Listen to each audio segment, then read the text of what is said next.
Buenas noches amigos, soy Joaquín Ricardo y como cada viernes a las 10 de la noche por Voz Media Network, canal 85 de Claro, Win TVO, YouTube Live y demás medios digitales de esta plataforma, procedemos a realizar una nueva entrega de nuestro programa Comentarios y Reflexiones. Como ustedes saben, el mismo consta de dos secciones. En la primera comentamos las principales noticias internacionales que han acaecido en la última semana y también las principales noticias en el acontecer nacional en la semana que recién transcurre. En el área internacional y la segunda sección, tenemos como siempre una persona entrevistada. En este caso nos honra con su presencia el doctor José Sánchez Lebrón, abogado, experto en Derecho de Comunicación, analista político, periodista, agudo que labora en otro medio hermano, con quien vamos a conversar sobre diversos tópicos de interés acerca del acontecer nacional.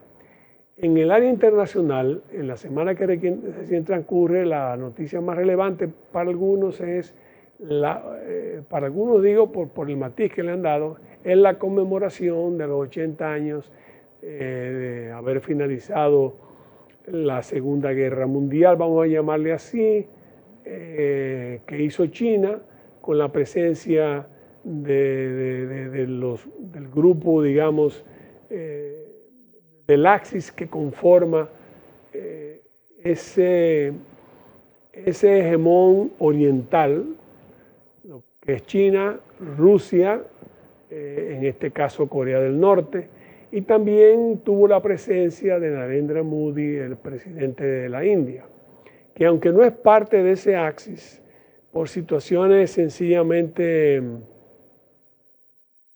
digamos, de interés para la India y de mantener cierta independencia ante el 50% que tienen que pagar los productos de su país para ingresar a los Estados Unidos, pues parece que decidió en esta oportunidad acceder a la invitación que le hizo China, que conmemoraba el 80 aniversario de la salida de una potencia de su territorio, obviando naturalmente el gobierno chino que quien hizo todos los esfuerzos para que eso sucediera fue el general Chiang Kai-shek y el gobierno nacionalista de China, que después posteriormente abandonó unos 2 años más tarde China y se fue a Formosa y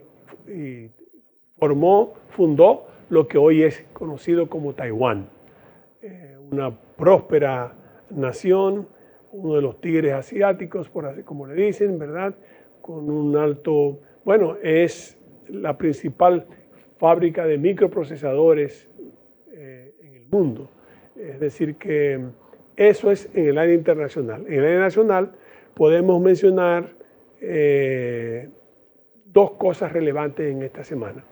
Primero, el tema eléctrico, que sigue siendo ahora noticia por los apagones que se producen en los sectores donde no han recibido medidores, los sectores carenciados, los sectores más de menores ingresos, que no hay forma de que cesen. El presidente explica, pero no hay manera de que esos apagones puedan cesar. Sabemos que estamos en el pico de demanda, pero de todas maneras no se vislumbra por el momento un cese de esos apagones, a pesar de los esfuerzos del presidente por explicar la situación. Y lo otro sería la respuesta que él le da a todos los críticos del metro. Él acaba de probar de manera satisfactoria, fueron sus palabras, la prueba fue satisfactoria, transitó de toda la línea 2C del metro, que es la línea de los Alcarrizos. Esas serían las principales noticias en el orden nacional. Después vamos a una pausa comercial y pasamos entonces a la entrevista, como ya dije, con el amigo doctor José Sánchez Lebrón.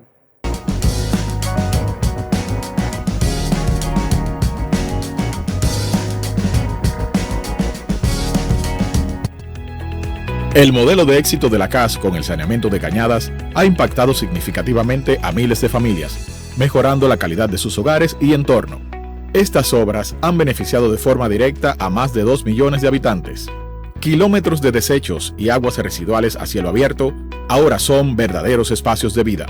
Corporación del Acueducto y Alcantarillado de Santo Domingo, CAS.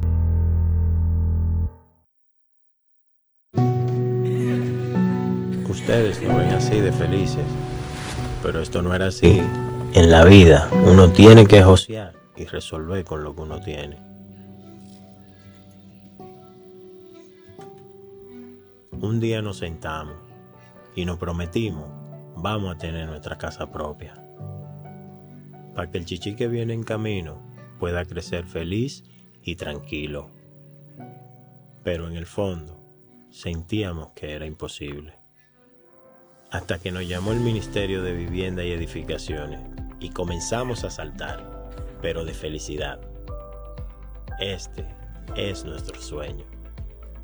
Vivimos en nuestra propia casa. Muchas familias dominicanas ya están viviendo un sueño que parecía imposible. Más de 9,000 viviendas construidas y entregadas. Tener tu casa propia y digna, sí se puede. Ministerio de Vivienda y Edificaciones.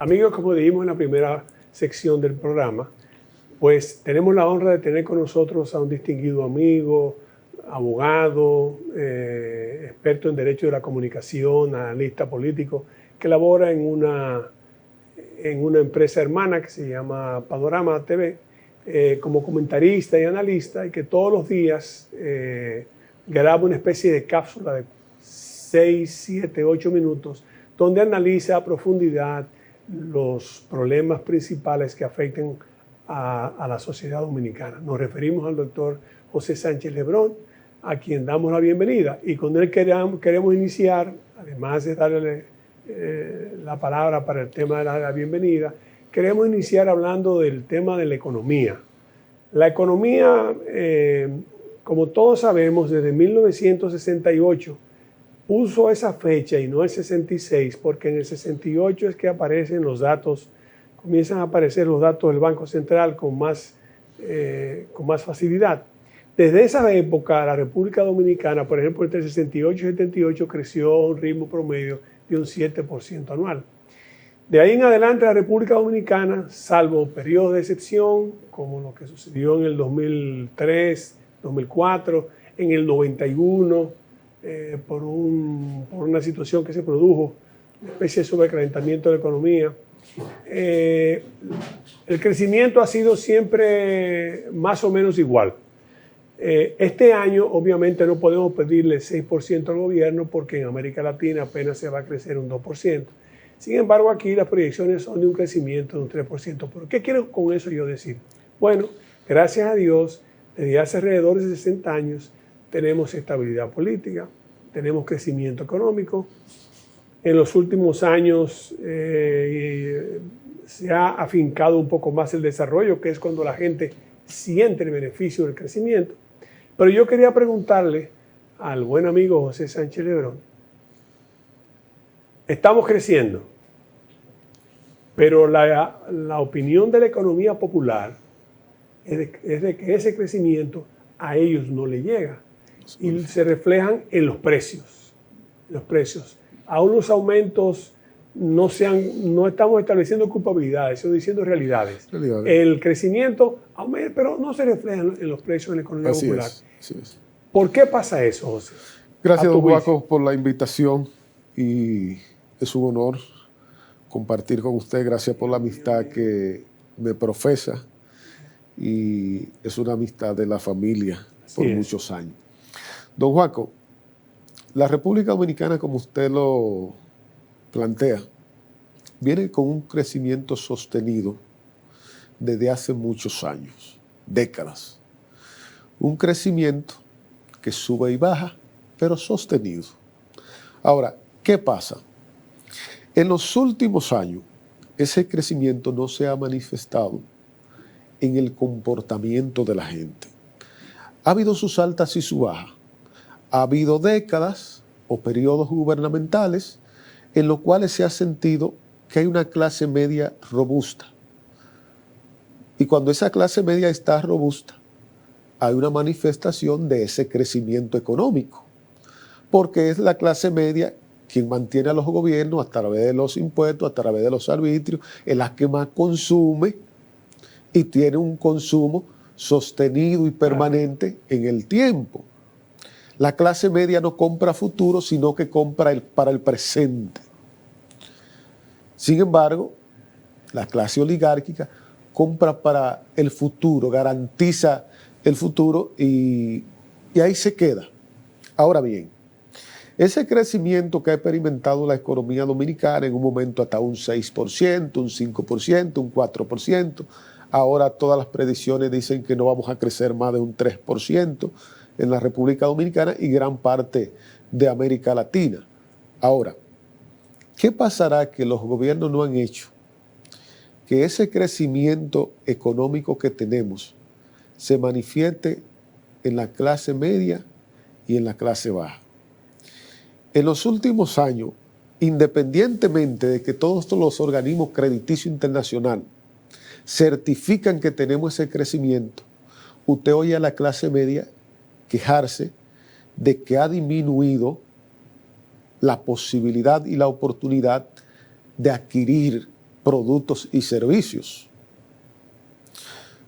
La clase media ahora para comprar una casa, un apartamento, ese crecimiento no se manifiesta, porque si el crecimiento está avalado por la gran cantidad de dólares que cogemos prestados para inyectar al sistema financiero nacional, y nuestra economía se basa en la tasa de cómo esté el dólar en ese momento, entonces es un crecimiento que en la clase media no puede manifestarse. Si usted compra un vehículo, lo adquiere financiado y lo compra en dólares y la tasa del dólar sube, asimismo sube el pago del financiamiento del vehículo. Pero si también usted adquirió un apartamento o una casa y no le pusieron una tasa de interés fija, que muchas veces se la ponen fija, pero de cualquier manera quien la vende muchas veces busca la forma de ir cargando por debajo de alguna manera y siempre la justifica bajo el pretexto de que la tasa del dólar ha estado subiendo. Entonces, es un crecimiento económico que no lo vemos llegar a la clase media y a la clase pobre. Entonces, cuando ese crecimiento económico no llega a la clase media, también se pierde la creación de nuevos empleos. Porque si tú no tienes una economía estable, si deja de percibir recursos que percibía antes, tú no puedes emprender un negocio. O si tu negocio que ya lo tiene está pagando más impuestos, pero deja de percibir menos ganancias, eso también se manifiesta en que ese crecimiento económico no vaya a esa clase media. Entonces, yo creo que el gran hándicap de todos los gobiernos en la República Dominicana es hacer que ese crecimiento económico, que probablemente se manifiesta en los grandes emporios, porque cuando se pasa balance en base a lo que presentan los datos de las grandes empresas. Si las grandes empresas van bien, entonces para el sistema financiero que nos certifica internacional, va bien el país. Pero recuerde que las empresas de gente de clase media, de los emprendedores, la pyme, no presentan muchas veces en las estadísticas del ministerio que tiene correspondiente que tiene que ver con eso, muchas veces no representan algo significante para presentarlo como un dato estadístico de que ese crecimiento se manifiesta en la gente pobre. Bueno, una pregunta como comentarista que está en contacto con la gente, como hombre que está en contacto con la gente.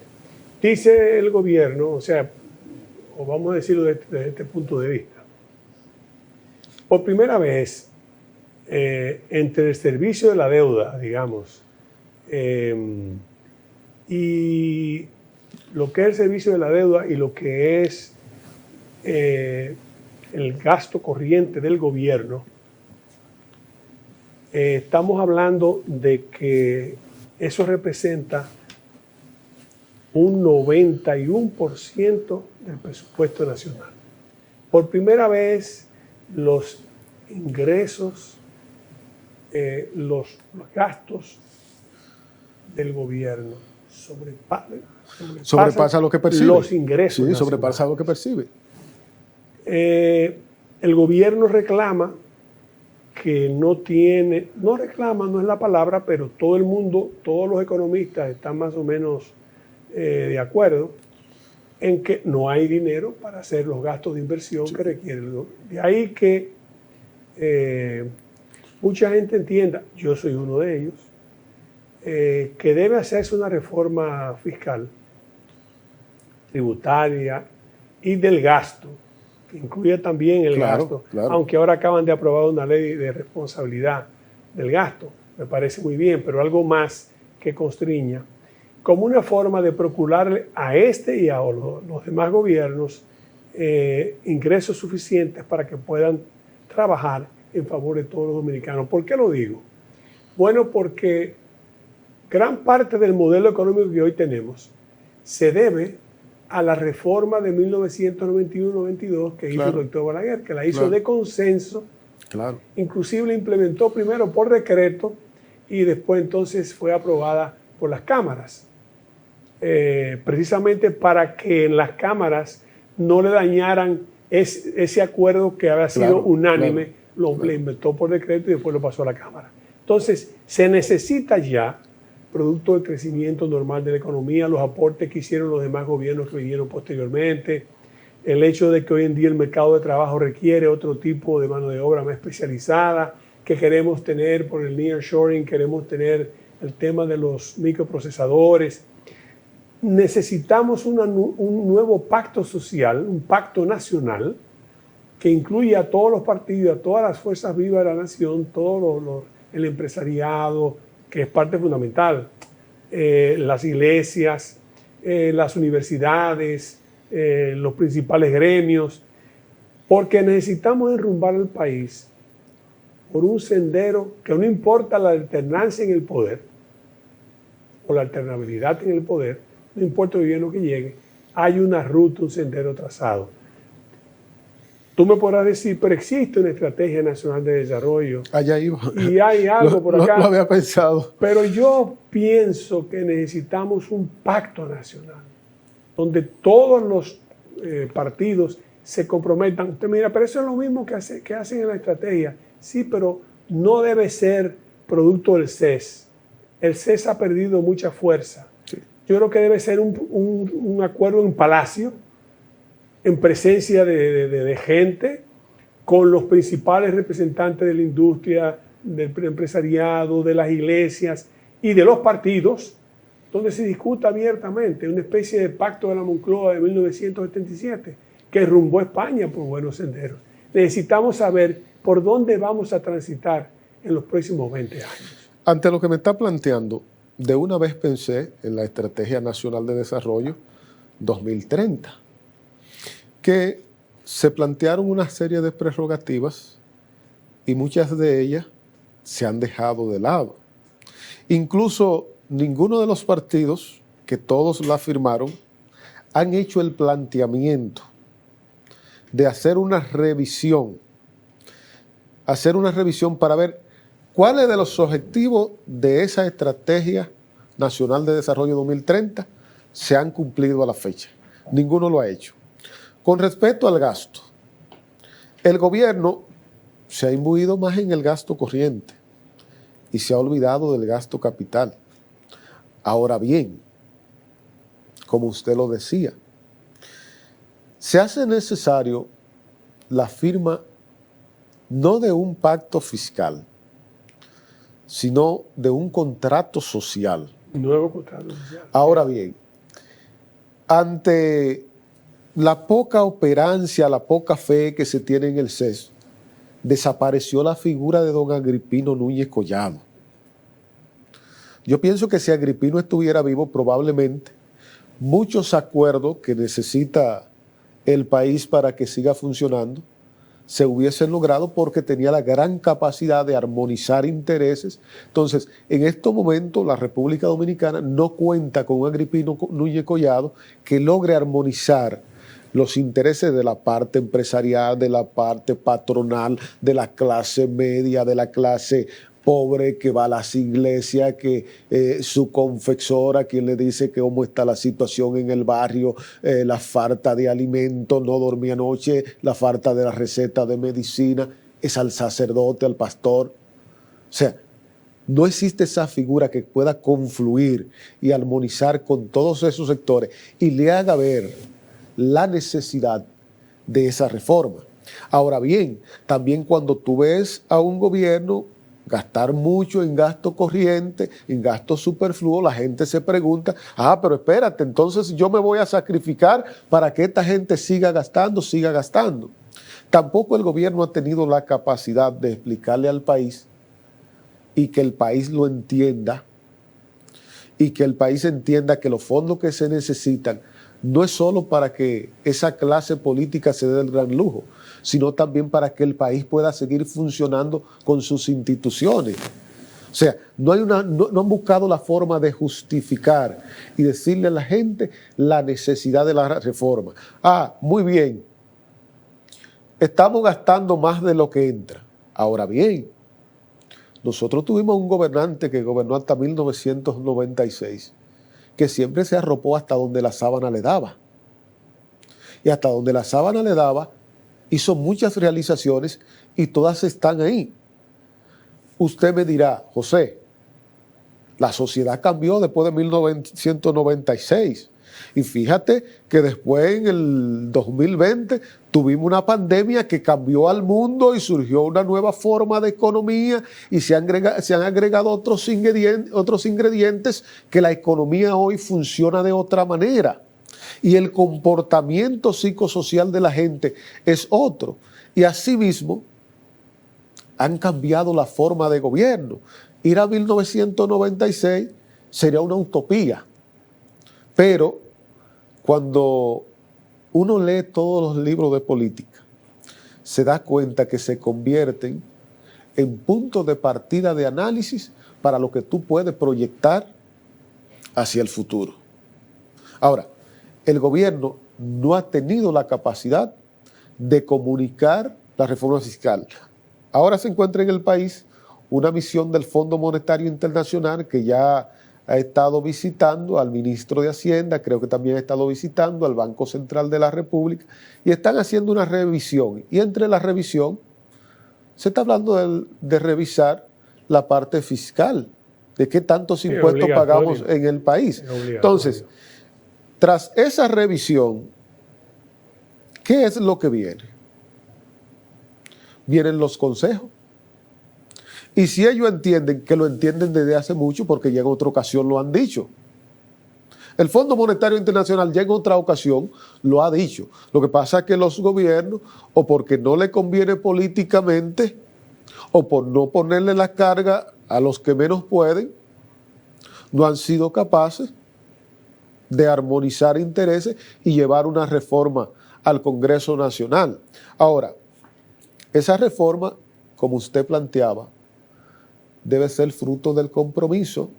Sí, la clase media puede sacrificarse, los pobres pueden sacrificarse, pero también la clase productora de empleo, que además de que produce empleo y produce riqueza, sus empresas producen riquezas personales. Entonces también a esa gente hay que llevarle una parte de esa carga y comprometerlo.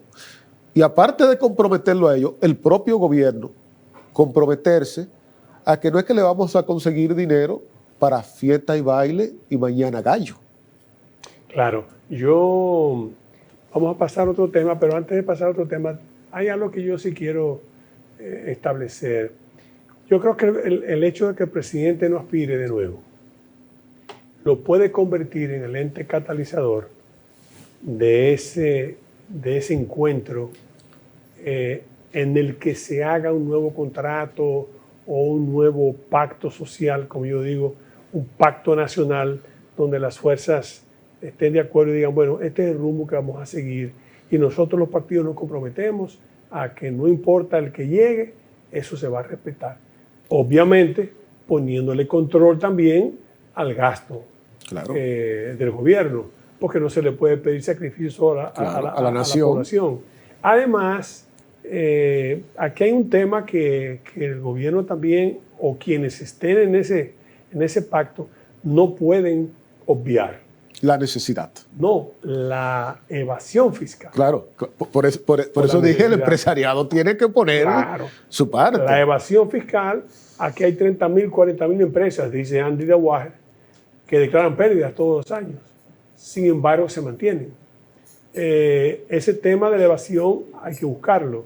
Aquí hay otros impuestos que se pueden poner, que él ha hablado, un impuesto a las ventas, en lugar de subir impuestos sobre la renta. No, tú me pagas tanto por... Aquí hay subsidios que tienen que manejarse. Yo soy consciente de que estoy tocando una tecla muy sensible, áreas sensibles, como es el caso del turismo. O sea, no es posible todavía los hoteles sigan pagando $150 por habitación. Exenciones por combustible. No importa cuánto ellos cobren. Ellos pueden cobrar $800, pero lo que pagan por un acuerdo que hay son sobre 150, como una especie de incentivo. Entonces, esos incentivos también hay que revisarlo. Pero bueno, eso sería el objeto, digo yo, de una reforma, porque lo que se sometió no era tal vez lo que el pueblo aspiraba, obviamente. Pero ahora, con esa experiencia, se pueden hacer otra cosa. Pero yo quiero ir a otro tema que preocupa hondamente a toda la ciudadanía, especialmente en estos días. El tema energético, los apagones. Veo al presidente diciendo que ciertamente hay 800 megas en Manzanillo, entre Manzanillo Powerland y otra planta en Manzanillo también, que deberían entrar al sistema. Una de ellas, la Powerland, estaría lista para probablemente el primer trimestre, finales de este año o primer trimestre del año que viene. Pero la interconexión entre esa empresa generadora y la subestación más cercana, que es Naranjal, para que entre a la autopista eléctrica del norte. Del norte. Que es importante, esa línea no está tirada. Y después que se tire esa línea, hay que ir probando, incrementando el proceso de prueba. O sea, que se supone que eso vaya a entrar, de acuerdo a Martín Robles, a finales del 27. A finales del 27. Pero el presidente ha hablado también, y uno de ellos es el tema de ambas trabajan con gas natural. Finalmente vi que el barco de Fortress Energy, que tiene problemas en Puerto Rico serios, sí, muy serios, por más de 10.000 millones, que le acaban de cancelar un contrato, están aquí ya y trajeron el barco que va a suplir de gas natural y el de regasificación también. Él habla de la entrada de otras plantas. Sin embargo, las pérdidas todavía en las empresas distribuidoras de electricidad siguen en un promedio de un 41%. Y entre eso y el hecho de que ciertamente la demanda era de 2.000 megas y hoy en día la demanda es de casi 4.000, que están en construcción pero no acaban de entrar. Mientras tanto, la población es castigada, especialmente en aquellos lugares donde no hay medidores, por una tanda de apagones que hace todavía la vida más insoportable a la gente que termina de trabajar, que viene cansado de sus hogares, esperando poder dormir. ¿Qué hacemos? Mire, don Juaco, esta semana, en uno de mis comentarios, yo le decía al presidente de la República que a él le quedan 3 años de gobierno. Y le quedan 3 años porque él mismo patrocinó una reforma constitucional en donde se cerró la posibilidad de que él pudiese aspirar a un nuevo cuatrenio próximamente, a una nueva reelección. Y que en estos 3 años él tiene todavía tiempo para engrosar la posibilidad de un legado por el que mañana se le recuerde y por el que mañana se le mencione. Yo quiero que tú me expliques ese legado después de este corte comercial.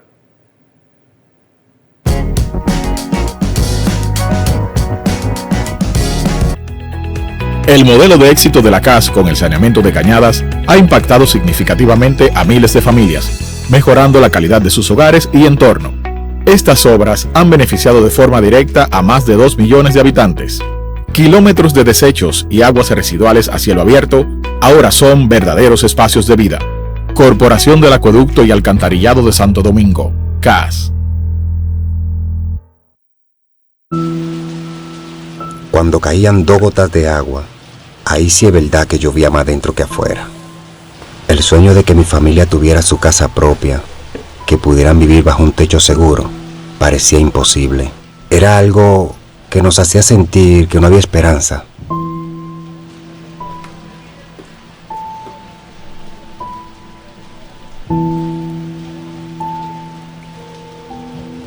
Hasta que nos llamaron del Ministerio de Vivienda y Edificaciones con la mejor noticia de todas: que ahora tenemos nuestra propia cocina, nuestro propio hogar, nuestro lugar favorito.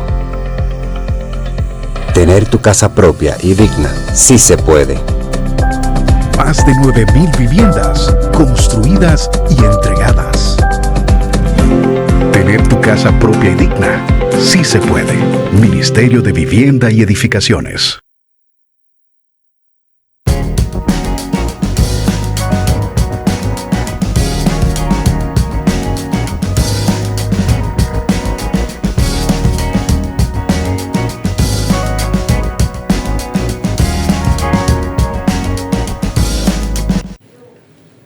Interrumpir al querido amigo José Sánchez Lebrón cuando yo le había hecho una pregunta diciéndole que después de una descripción que no la voy a repetir de todos los esfuerzos que está haciendo el presidente con generadoras térmicas y de gas que están destinadas a entrar al sistema, pero que por distintas razones parece que no van a entrar en la fecha que él lo tiene calculado.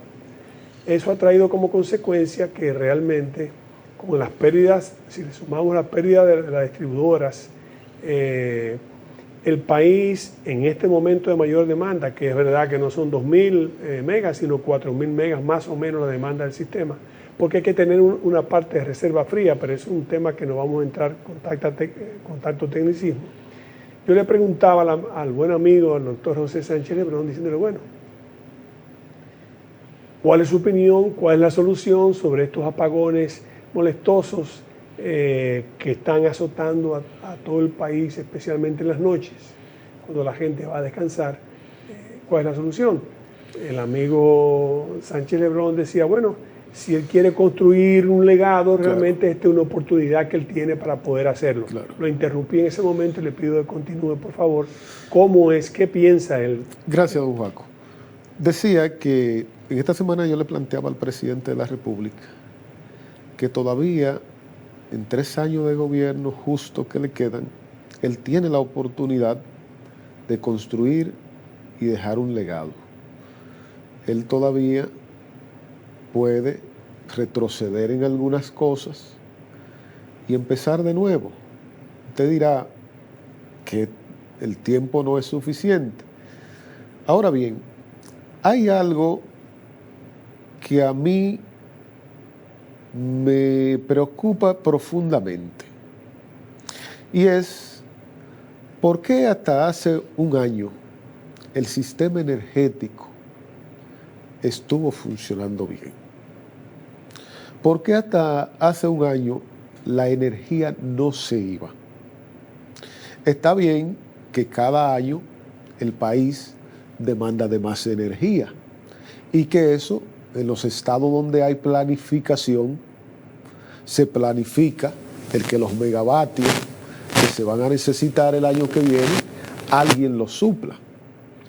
Antes de la existencia de del último sistema energético que instaló el gobierno pasado en el país, yo recuerdo que siendo periodista, yo decía, pero nosotros pagamos apagones.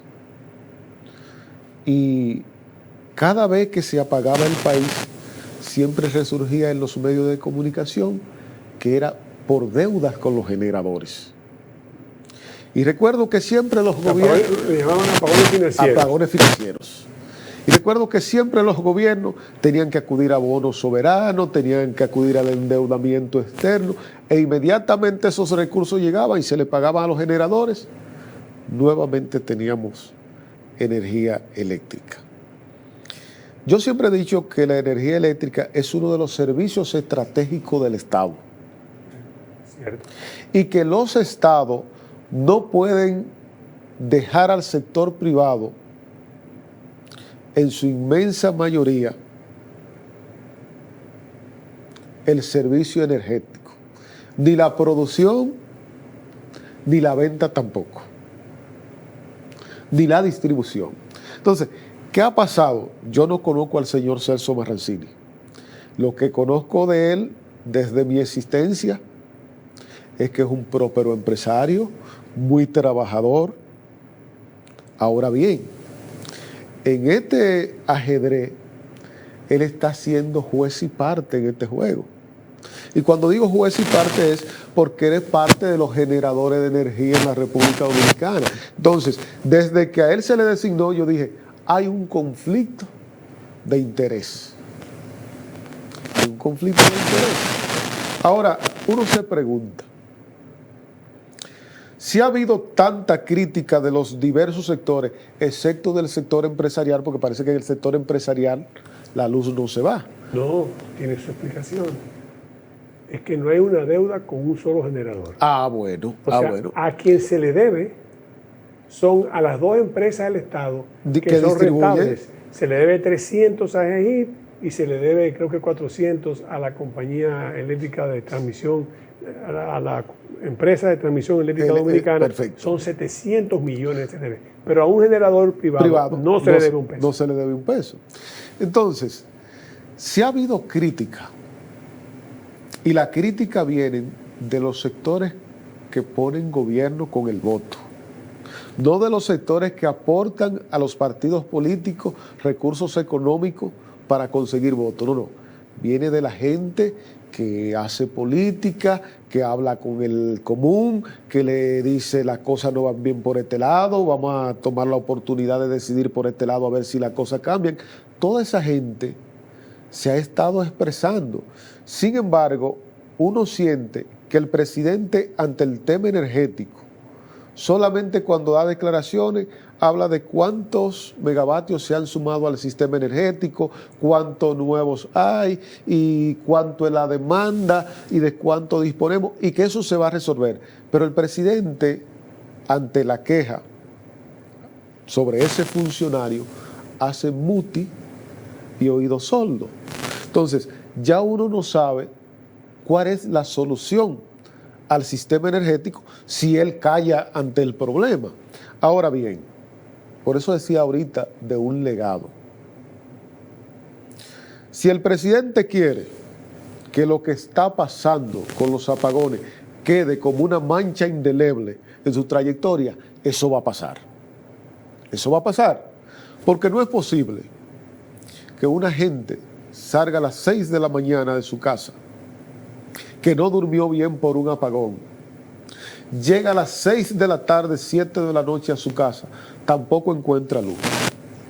La luz no solo sirve para el calor. Cuando una gente no tiene la oportunidad de sentarse en la tranquilidad de su hogar y ver una hora de televisión, no tiene cómo ese cerebro botar todo el estrés del trabajo. La violencia que se está viviendo hoy no solo se debe a factores de esa violencia que se va cultivando culturalmente con el comportamiento del ser humano. No, el estrés también produce violencia.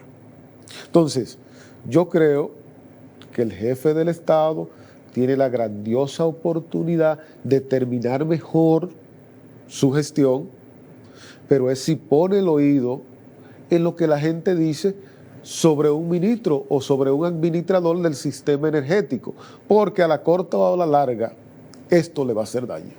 Claro, él tiene logros indiscutibles para su legado, que que se pueden decir sin ningún problema, el hecho de la misma reforma constitucional, otras reformas que le está haciendo como el Código Penal, el tema de la reforma laboral cuando se termine, que eso hay que ver también cómo va a terminar, porque yo tenía entendido que había un pacto, y que se había firmado un pacto hacía tiempo en el Palacio, y que el presidente lo que iba a remitir, y creo que así fue que él lo dijo, ese pacto para que fuera conocido en el Congreso. Así fue. Y se había separado a la cesantía, que era un tema que era el tema divergente. Que era el tema divergente, pero había otras cosas que eran beneficiosas para ambas partes, para el empresariado y también para la clase trabajadora.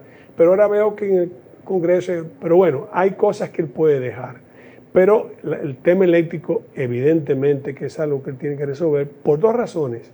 Primero, por el legado propio, pero más que nada, porque eso representa un tonel sin fondo, el tonel de las Danaires.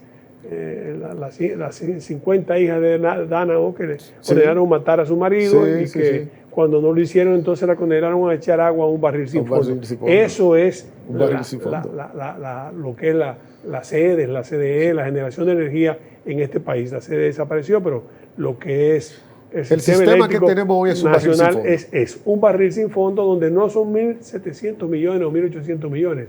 Hay que sumar esa deuda que tienen con las dos generadoras. Yo quiero preguntarle ahora al analista político y al fino cultivador de agudeza, los partidos políticos. ¿Qué piensa él de nuestro sistema de partidos? Yo sé que el sistema es fuerte.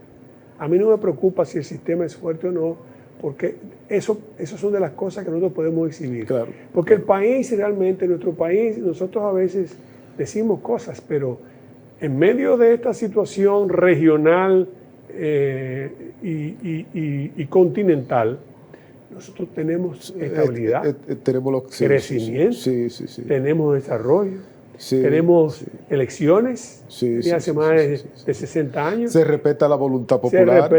Tenemos un sistema político que funciona, que ha ido bajando la participación. Yo entiendo. Natural. ¿Qué opinión le merecen los partidos y qué deben hacer los partidos? Estamos ante la presencia, yo sostengo que la elección del presidente Abinader significó una nueva generación en el gobierno, como de hecho dos, porque está él, su generación, y una más joven que lo acompaña como funcionario todavía. Y que eso automáticamente jubilaba, entendía yo, las cúpulas partidarias. Ha estado jubilando a mucha gente. Las cúpulas partidarias, ¿verdad?, que tienen secuestrados los partidos y no permiten que esa nueva generación suba. ¿Qué opinión le merecen los partidos? Porque todavía estamos en el 25, falta el 26, pero estamos casi ya en las puertas de un nuevo proceso electoral. Mire, don Guaco, usted lo ha dicho. Nosotros contamos con un sistema de partidos fuerte. Sin embargo, la credibilidad en los políticos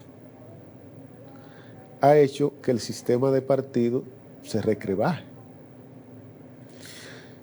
La gente, muchas veces cuando tú haces sondeo y buscas, tú encuentras una gran diferencia entre lo que la gente ve, cómo ve a un partido y cómo ve a sus altos dirigentes. Entonces, yo pienso que en el caso del partido de gobierno, en el caso de ellos, que es el partido más joven que tenemos y que logró la proeza de recién formado, lograr obtener la presidencia de la República y obtener las dos cámaras. Son los reformistas. Son los reformismos en su tiempo. Y hay que ir atrás. Y hay que ir atrás. Y entonces, y para valorar el reformismo de aquellos tiempos, son cosas muy fuertes, porque entonces habría que irse al liderazgo ideológico. Ya el liderazgo de hoy es un liderazgo de intereses. O sea, el liderazgo de hoy no está marcado por la ideología de los partidos, es un liderazgo de intereses. Entonces, si nos vamos al PRD de Peña Gómez, al PRD del que tuvo que salir Juan Bosch, al PLD que dirigió Bosch, al Partido Reformista de Balaguer, eran liderazgos ideológicos y todas sus propuestas estaban en base a lo que ellos creían. Sin embargo, en el día de hoy tenemos partidos donde los liderazgos son en base a los intereses. ¿Cuáles intereses representan los líderes o cuáles intereses representan esas organizaciones? Sin embargo, independientemente de que tenemos un liderazgo y unos partidos basados en intereses, tenemos un sistema de partidos que es fuerte y que eso hace que esta maltrecha democracia sea una democracia en donde la gente todavía pueda exhibir cierto comportamiento de que se vive en un sistema de libertad, en un Estado social, libre y de derecho. Social, democrático y de derecho. Democrático y de derecho. Entonces, yo digo, y decía en el primer cuatrenio de Luis, yo decía, el principal legado de Luis en este cuatrenio fue producir esa transformación en un partido que era un partido de dirigentes históricos, porque todos se fueron a ese partido. Sin embargo, él logró sin enfrentar a la nueva generación con la anterior, con la más antigua del anterior partido, él logró poner tanto en los puestos de dirección del partido como en puestos importantes y en las más importantes posiciones del Estado, a una nueva generación, incluso de gente y de jóvenes, mucho más jóvenes que él, valga la redundancia del término. Entonces yo digo que uno de los grandes legados en materia política del actual presidente de la República fue producir ese cambio generacional en su partido y en el gobierno. Fíjese que si a otro partido le resultara ganar las elecciones del próximo cuatrenio, tiene la oportunidad y la responsabilidad de catapultar eso. Porque si llegan y vuelven con los antiguos, entonces ahí vendrá la crítica. Pero eso hizo que también en los otros partidos surgiera una camada de jóvenes que se están ganando espacio en esos partidos, y eso hace que uno vea que hacia el futuro nosotros tenemos partidos todavía por mucho tiempo. Ahora bien, ¿qué tiene que hacer esa juventud que está opinando, que está ocupando espacio en esos partidos, que están ocupando posiciones de poder, posiciones de Estado? Tienen que empezar a crear su impronta. Otros tienen que empezar a crear su espacio, pero no un espacio pensando en yo, un espacio en cuál es nuestro legado para la generación que nosotros representamos. Porque, por ejemplo, yo me siento orgulloso cuando veo a un César Dargán, vicepresidente del CONE, es parte de mi generación, con él estuve. Cuando veo a un Yayo San Lobatón en aduana, es parte de mi generación, con él estuve. Cuando veo a una Faride, que podré criticarle su accionar al frente de Interior y Policía, su accionar político, pero es de mi generación y está ocupando una posición de poder. O cuando veo al secretario general del Partido de la Liberación Dominicana, que fue un joven con el que compartí docencia en las aulas, y lo veo siendo secretario general del Partido de la Liberación Dominicana. O cuando veo otros jóvenes alrededor del Partido de la Fuerza del Pueblo que ocupan cierta posición de la militancia alta de ese partido, y uno dice, bueno, es probable que tengamos un sistema de partidos robusto por mucho tiempo. Qué bueno. Eso me parece que es el mismo pensamiento que yo tengo, y ojalá que tú, con tu influencia que tienes, como yo, con mi humilde voz, que la levanto no solamente aquí en mi programa, sino también en participación en Voz Matutina, lunes, martes y miércoles, estamos tratando de cimentar esa nueva generación como una forma de que lleguen nuevas ideas, el liderazgo se mantenga, claro, la república desde el punto de vista institucional pueda ir también creciendo y darle la oportunidad necesaria para que esos partidos realmente puedan caminar. Una última pregunta con un brevísimo tiempo que tenemos, que nos queda, porque en televisión el tiempo es un tirano, ni siquiera es autoritario, sino es un tirano. Es un tirano. Es un tirano, entonces... se especula mucho sobre el tema Fuerza del Pueblo, PLD. ¿En qué terminará la oposición? A lo que ellos llaman oposición. ¿Se unirán? ¿No se unirán? Mire. ¿Irán separados? ¿No irán separados? Yo pregunto simplemente a un analista, por eso lo estoy haciendo, Juaco, no porque tengo ningún interés. Es una pregunta un poco difícil. Y es difícil porque a veces uno no cree Está lleno de imponderables, que sea drama, que sea un drama y que sea una narrativa del momento, las cosas que uno ve y que a uno le cuentan. Mire, ya se vio que es difícil armonizar intereses entre los dos expresidentes y ambos son presidentes de los partidos, con la diferencia de que uno puede aspirar y ya se proclama candidato de su partido y el otro no puede aspirar, pero es ley, batuta y constitución de su partido. Entonces, a lo interno del PLD hay quienes dicen que se está buscando sacar a un candidato que no dependa tanto del presidente del partido. Un candidato que tenga la capacidad de negociar con la oposición un posible acuerdo. Esas son las informaciones que a uno le llegan.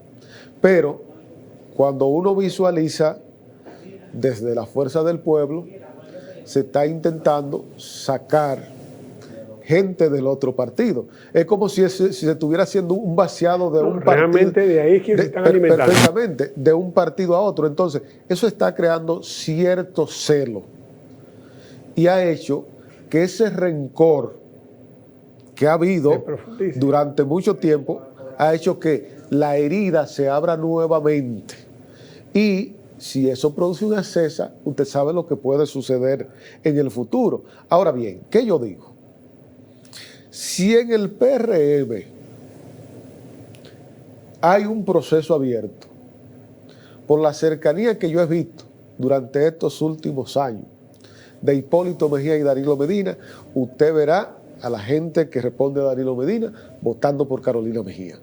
Si Carolina Mejía lograse ser la candidata del PRM y se presentase la posibilidad de un acuerdo de la Fuerza del Pueblo y del PLD, aunque usted vea que se firme un acuerdo, usted verá por debajo a la gente que sigue a Danilo Medina en su acuerdo soterrado votando por Carolina Mejía. Si ella fuese o lograse obtener la candidatura presidencial del PRM. Después de esas palabras, yo no tengo más que decirle, amigos. Será hasta una próxima entrega de comentarios y reflexiones. Después, obviamente, de darle las gracias a mi distinguido amigo, comentarista, analista, periodista, experto en Derecho de Comunicación, el doctor José Sánchez Lebrón. Gracias por tu participación en nuestro programa y nos vemos, amigos, en una próxima entrega.